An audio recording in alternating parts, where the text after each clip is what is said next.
You hit a ceiling when you're the one doing everything. I did everything. And I worked like 75, 80 hours a week on a slow week, 7 days a week for the most part. And I had no quality of life. I was never home. And if I was sitting with my laptop in front of me working. Yeah. You're running another law practice. This isn't going to work. We need to run a business that is founder independent. I just don't think, I don't think there's any better, more satisfying way to make a living than to take care of yourself. But if you want something more, if you want a business that works for you, that you can retire from, that if you want to, it has value that you could sell to a son, a daughter, a key employee. Good exit value. Got to get off that treadmill.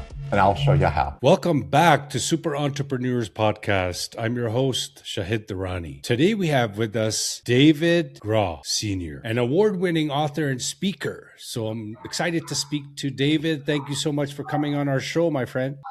My pleasure. Thanks for having me. No, it's great to have you. So the first question I'd like to start off with is to understand in your business, your revenues. So would you be able to share approximately what your revenues look like as of 2026? Well, to be honest with you, I'm retired. And so I sold my business about 3 years ago, and I built it from 2 people up to 65 and wow. and did quite well on the sale. As I was mentioning before we started, I built it on the West Coast, and then we got finished with that stint in our lives. My wife asked me to keep a promise I made to her in high school. I was going to buy her a horse farm someday.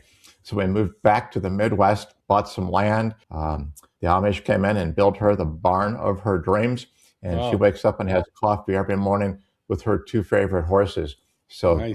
Are they Arabian horses? No, so these are quarter horses.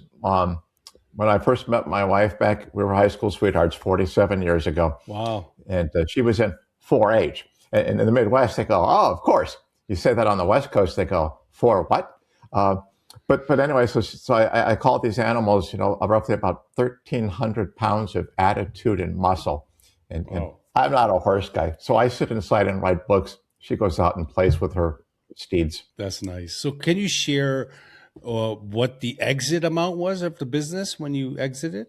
Low 8 figures. 8 figures. Very good. Very good. So can you share now what it looked like before going into business? Were you working 9 to 5, or can you share what your life looked like before you started experiencing success in entrepreneurship? I'd love to, and I'll keep it as brief as I can. And by the way, this is what I wrote my books about, and I have a new book coming out called The Founder's Treadmill, which I go back and I kind of tell the story, and I tell it from a first person point of view, right?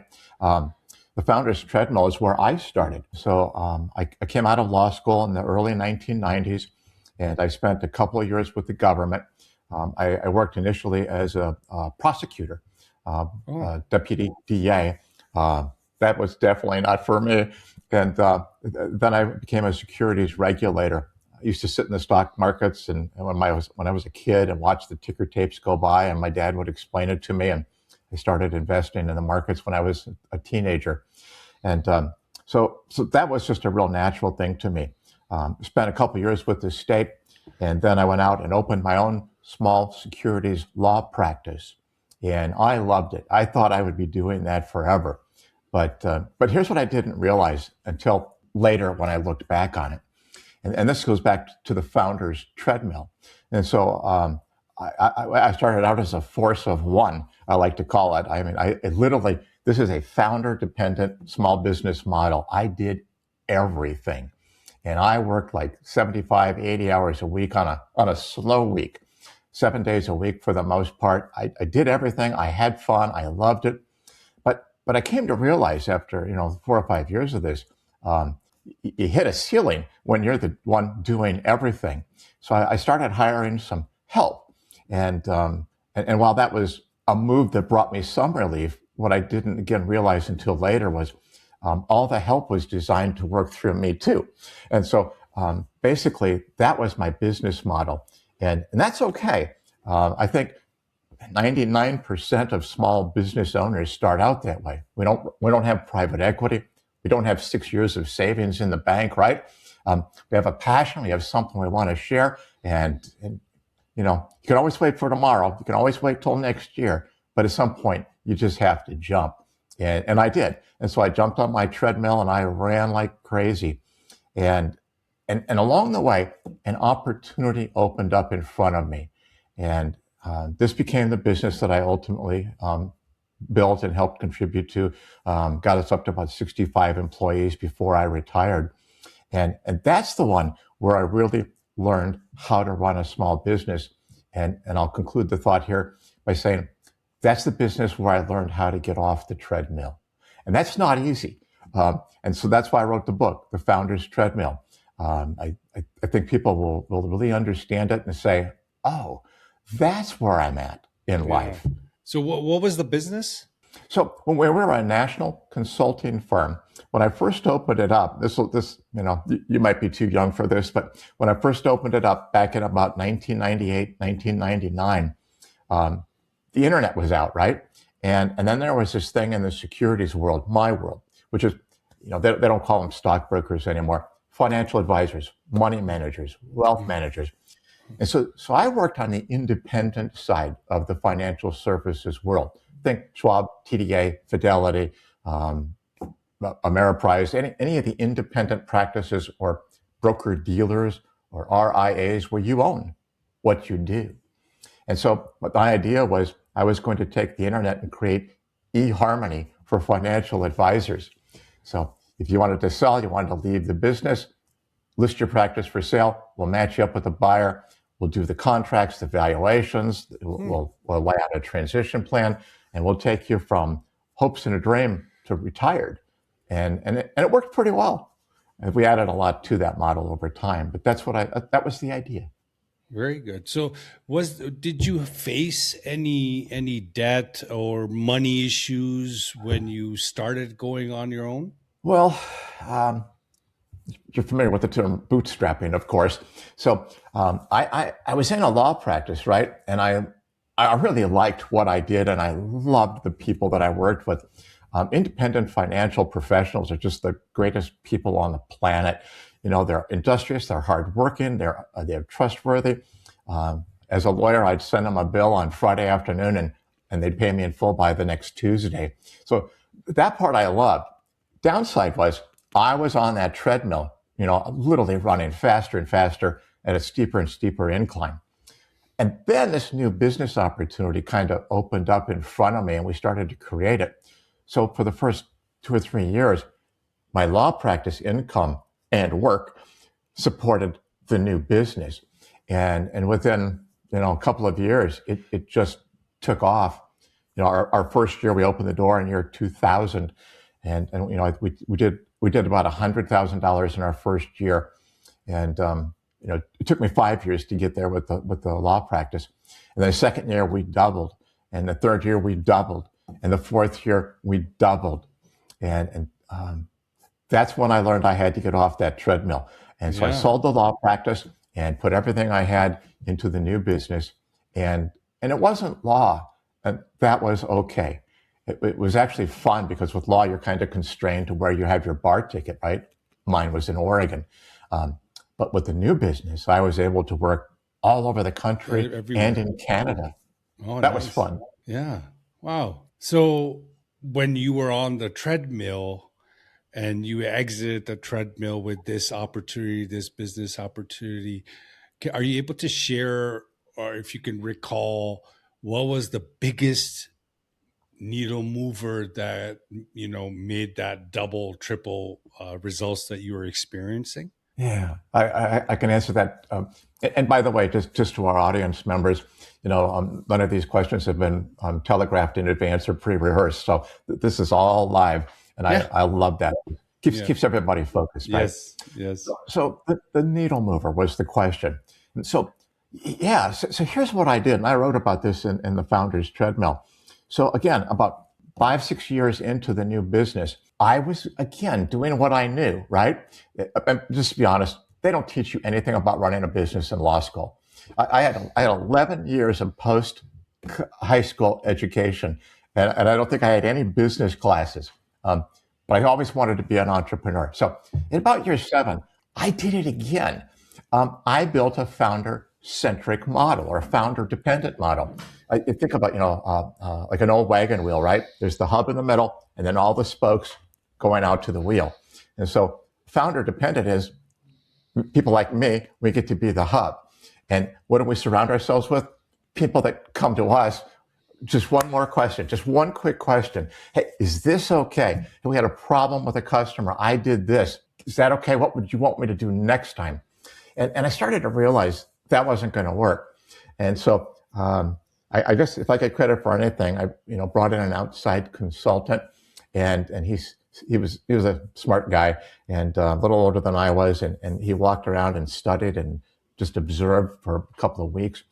And then he finally walked in my office one day, and there was a line of people on staff. We had like 8 people on staff, and they were all lined up to come find out what I wanted. And he goes, "Just stop it. You're running another law practice, and this isn't going to work. We need to run a business that is founder independent, and I'm going to show you how to do it, and then we're going to execute that plan." That was the day I learned how to get off the treadmill. It took a few more years, but we got off that treadmill and we built a real business that didn't depend on me. That was eye-opening. Very good. And that's what I wrote my book about. Yeah. So when you went from that first the law firm and went into this venture, can you share, or if you recall, what strategies or what did you do exactly to get your first customer, for example? So initially, with this new business, we were again working with financial advisors and money managers and wealth people, and so those were the exact same people that I worked with as a lawyer, and so I knew the industry pretty well. Yeah, I had a network going, and so I just kind of parlayed the people I worked with and what I did away from law, but into thinking about the future. And it's funny because we didn't lack for customers. In fact, within 6 months of launching this new venture, I got my cover on the face of Financial Planning magazine. They did a full spread, and I was a disruptor, right? And so we had kind of instant fame. The problem was almost all the people that I was talking to, and I didn't realize it at the time, but looking back, they were all on their own treadmills. And so my job, initially I came in and I said, you folks don't realize it, but you got this thing called recurring predictable revenues, fees and trails. That makes you grow faster, you grow more predictable, you're more profitable, and you are the most valuable professional services model in the United States. And you know what they said? No, that can't be true. It's just me. It's just me and a group of clients and a helper. There can't be any value here. And so little by little, we would take a practice, list it for sale, and 50, 60 people would say, I want it. At that price, I'll take it. And after a while, I would show that data to our clients and they would say, it's amazing people would actually pay that kind of money for a bag of air. And I said, yeah, but it's not. You've got 100 clients that produce $1 million in revenue, gross revenue a year. And most of it's on an automated recurring revenue model. You could be in Barbados and that money's still going to come in. And so other people want that and they're willing to pay for it.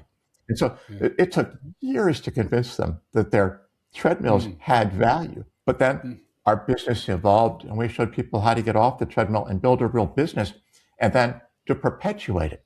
In other words, to sell it to their son, their daughter, a key employee, and give it another 30 years of life. So I start with them on the treadmill, I get them off the treadmill, and then I show them how to build a business that will outlast them. And that's what I did. That's what I do. That's wonderful. So this book that you have, it sounds like a very step-by-step strategy-based a book that can help anyone get off the treadmill. Have you ever considered creating an AI agent? For example, it just came to mind, an AI agent or a system where it guides people. The whole principle behind the book, the entire philosophy behind the book, the steps, everything is intelligently programmed where anybody can just go into this AI and AI will guide them step by step to take advantage of what that information entails to actually take action to get off the treadmill. Have you ever thought of that? No. Two reasons.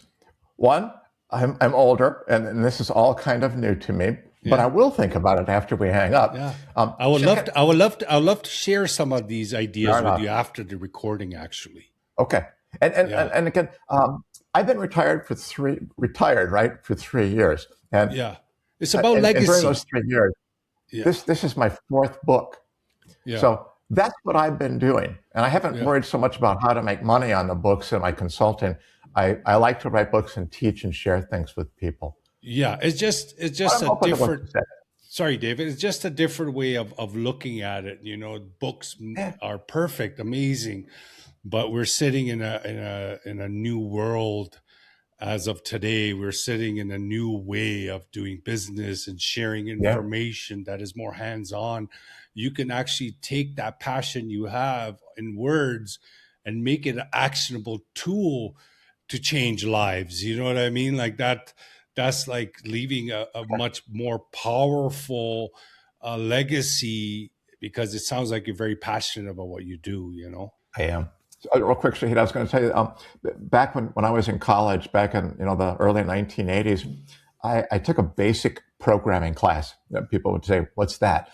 This was in the era of punch cards, right? Yeah. And I remember him saying something. He said, when you go home tonight, and you try to tell your parents what it is you learned and what it is you want to do with computer programming, understand that a person's age is roughly the percentage of modern technology that they will never fully acclimate to. So that means I'm going to miss about 70% of what you say, but I'll listen real carefully. Oh, no. Yeah. I'll help you. I'll help you understand the idea behind it. So now, can you share to someone who may be genuinely struggling financially, for example, and knowing your experience, this is so beautiful because you can share something that could help someone out there. Can you share from your knowledge, from your years of experience, if someone is struggling financially as of today, what path they could take to get started to make a serious change in their life? Yeah, and so let's start with this. Get on that treadmill. Don't be afraid of it. It's not a mistake. I honestly, when my wife and I both separately went into different self-employment careers in our mid-30s, life changed. Everything changed. It moved faster, but it moved better. And as we look on that, I can't tell you, 100 times maybe we've said, gosh, I wish I'd have done that sooner. But once you're on the treadmill, every now and then, slow down and look around. On that treadmill, you can run as fast as you want. It can be as steep as it needs to be until you just can't run anymore. But earn your living. Figure out the basics of entrepreneurship. But don't run on that treadmill forever. Yeah. Hire some help initially, and then later, hire some capacity. They're different. Along the way, set up an S-corp or an entity structure, and then master your cash flow. Even if it's just a little bit of cash flow, learn how to take that money home in the most tax-efficient methods possible. Start there, and then just plan someday. Good. Be founder independent, where the business works for you instead of you working for it. You do that, and in 5 years, you'll never look back. So the key point here is to go and start something. I just don't think, I don't think there's any better, more satisfying way to make a living than to take care of yourself. Yeah. And we won't all be successful. I read statistics the other day that, 66% of small businesses don't make it to year 10. That's another reason I wrote my book. We're going to change that number. People who read my books, they're going to be in the 33% who succeed. Love it. And last. Love it. Love it. So do you recall in your journey where you experienced something, a major failure, which you thought it would work out perfect, but it turned out to be a failure? Can you share that experience? And I mentioned it a little bit, but let me just, 2 minutes on it and double down on it. this founder's treadmill thing, as I wrote in my book, it's not a mistake. It's how you start out in most cases as an entrepreneur. But I came out of law school, after again 11 years of combined post-high school education, and I got my law practice, and I just started running and running and running until I ran out of gas, and I had no quality of life. I was never home, and if I was sitting with my laptop in front of me working. Yep. I just didn't understand that there was another way or a better way beyond the founder's treadmill. And so I got lucky, though. This new opportunity kind of, came in front of me, and I grabbed it with both hands. And so I phased out of the law practice into my bigger business, and I did it again. And I did what was natural. I ran everything through me, right? Because I'm the smartest guy in the room. I was the oldest guy in the room. And I was paying the bills through my law practice to get the new business started. And so, running a business is hard work, but at some point it needs to be smart work. And that's the one regret I have with it. I didn't know this stuff ahead of time. There really wasn't much internet to surf and learn about all this stuff. And there was no YouTube at that time. So I just had to figure it out kind of seat of the pants. And so I write in my books now to help other entrepreneurs figure it out in year 1 or year 2. Just, it's a relatively short book. It's a fun read. You can do it in a weekend, but figure this stuff out and do better than I did. Yeah. So for the Founder's Treadmill book, can you sum up the entire book in 1 or 2 sentences that if somebody hears it, they know exactly the benefit they're going to get from it? Yeah. So everybody starts out on the Founder's Treadmill, and some people are going to stay on it for their entire careers. And that's okay. But if you want something more, if you want a business that works for you, that you can retire from, that if you want to, it has value that you could sell to a son, a daughter, a key employee. Good exit value. Got to get off that treadmill. And I'll show you how. That's what's in my book. Awesome. Perfect. My friend David, it was great talking to you. Thank you so much for sharing your voice on this show. I appreciate you. Definitely keep in touch, my friend. My pleasure. Thank you for having me. Take care.